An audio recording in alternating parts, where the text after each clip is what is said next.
Hello there, welcome to SaberDuel Gaming, where we always take the high ground. Now, in the early 90s, Street Fighter 2 made one-on-one fighting games one of the most popular genres in all of gaming, and with its bright, colourful graphics, it was beloved. But in a world that was slowly moving towards more graphic, violent realism, Mortal Kombat was what changed the game, and this is a Mortal Kombat retro review. Long before the modern versions of Mortal Kombat using CGI graphics, Mortal Kombat set itself aside by using motion capture graphics, with actors actually acting out every single strike that would then be seen in the game.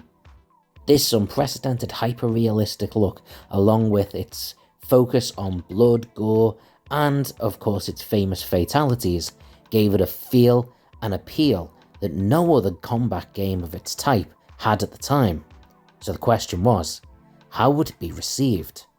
Now, normally this is when I start looking at game reviews that came out at the time of release, scores and, feedback from gamers and stuff like that. However, with Mortal Kombat, I have to touch on something else first. You see, at this point, many still considered video games specifically in the realms of children. So when a game like this came out, with so much blood, gore and violence, a lot of people took umbrage. Many politicians jumped on the bandwagon and supported a lot of parents groups that were calling this something that was going to corrupt their children. It was this game, along with potentially others, that eventually led to full age restrictions being put on video games. And in many countries, Mortal Kombat was actually banned, with, for example, Germany banning this and all Mortal Kombat games until 2015. The irony of this is that Ed Boon and John Tobias, the two people most synonymous with the creation of this game, have gone on record to say that from design, they hadn't even specifically set out to make Mortal Kombat an overtly violent game. This was just something that evolved naturally as the game was being progressed, with the fatalities in particular stemming from the often used trope of being dizzied during fights. This was seen, for example, in Street Fighter 2. Both Boon and Tobias had stated that they always found this concept a little bit silly, opening up people to get free hits, so instead, they made this take place at the end of a fight, allowing you to get a special hit in, which would be the fatalities. Finally then, the question comes, how was this game received by the actual fans and critics of video games? Well, it kind of depends on which version of the game you played. The two main successful ones were the SNES and the Sega Mega Drive, but even these had differences, so let's see how they did. Well, due to obvious bias, we'll omit the magazines that reviewed only Sega or Nintendo, and focus on the console magazines that reviewed both. And it's still not consistent. Some gave it overwhelmingly to one or the other, whilst others tied exactly or near enough. Was this because they were basically the same game and some people just had a bias? Well, no, they were quite different.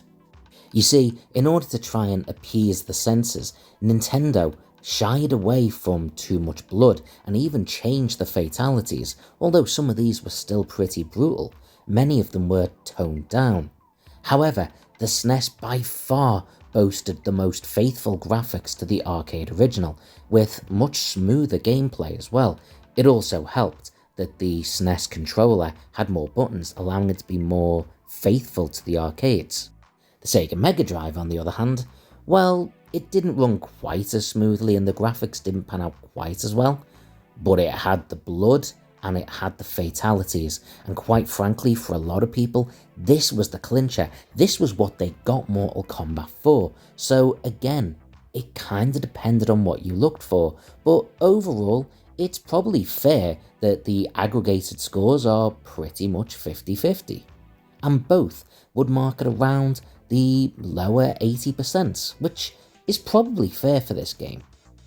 But if we ignore how this game was ranked in the past and try and look at it now, well, how does it stand up? Well, the first point to make is that the blood, guts and fatalities don't really feel so relevant. Hell, everything in this we've seen much worse. It's not particularly offensive and it's not particularly exciting. So that kinda puts the Sega Mega Drive version on a shelf. The SNES version has much better gameplay, but even that feels a little bit clunky and limited now. It doesn't have as much of a challenge as you may remember, with a relatively small roster of 7 characters and only 2 finishing bosses, so the longevity isn't there. It does still hold a fun novel appeal, but that's about it. It follows the basic best of 3 rounds fighting system, and yes, there is the in-between games karate chop contest, but that basically just leaves your knuckles aching rather than feeling like any level of skill. So, unfortunately, Mortal Kombat is resigned to something of a novelty or a starting point, but that's also its charm.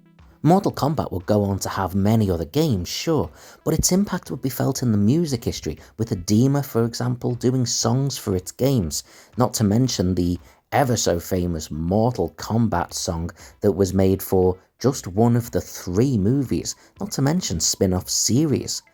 It would make its impact in comics, with many of these being bestsellers, and that's before we even mention the later games that would bring Mortal Kombat to a whole new audience. If we were rating the legacy of a game, this would probably have the greatest one of all combat games ever. However, we're not. We're rating the original game itself, and in that area, Mortal Kombat, it probably deserves about a 6.5 out of 10. It may be fun to jump back into, but it's a little bit more shallow than maybe we remember. Anyway, thanks for watching. Please feel free to subscribe, it's really appreciated, as well as following over on TikTok and Instagram.